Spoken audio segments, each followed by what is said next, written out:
Hello guys, അപ്പം നമ്മൾ വീണ്ടും അടുത്തൊരു വീഡിയോ ആയിട്ട് വന്നേക്കുകയാണ്. ഇന്നത്തെ പരിപാടി എന്ന് പറയുന്നത് നമുക്കൊരു ചെറിയ കുക്കിംഗ് ആവാം.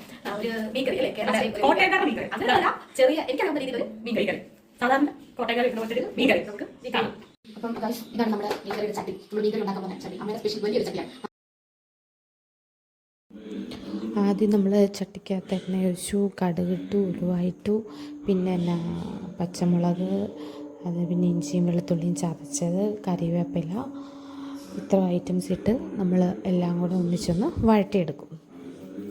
പിന്നെ അതിന് ശേഷം മൂത്ത് കഴിയുമ്പോൾ മഞ്ഞൾപ്പൊടി, ആവശ്യത്തിന് മുളക് പൊടി, ഞാൻ ഇത്ര ഐറ്റംസ് ചേർക്കാനുള്ളൂ. പൊടി ഐറ്റംസ് മുളക് പൊടി മഞ്ഞൾപ്പൊടി മാത്രമേ ഉള്ളൂ. പിന്നെ നമ്മൾ നോർമലി ചെയ്യുന്ന പോലെ തന്നെ പുളി ഇട്ടു, ഉപ്പ് ഇട്ടു, വെള്ളം ഒഴിച്ചു, നമ്മളതൊന്ന് തിളയ്ക്കാൻ വെച്ചു. അതിന് ശേഷം അത് മീനെല്ലാം അതിലോട്ട് പിറക്കിയിട്ടു. പിന്നെ തിളച്ച് കുറച്ച് ഒരു പകുതി വേവാകുമ്പോഴത്തേക്കിനും നമുക്ക് അതിലോട്ട് കുറച്ച് പച്ച വെളിച്ചെണ്ണ ഒഴിച്ചു ജസ്റ്റ് ഒന്നുകൂടെ ഒന്ന് തിളപ്പിച്ച് കഴിയുമ്പോൾ നമ്മുടെ മീൻകറി റെഡി.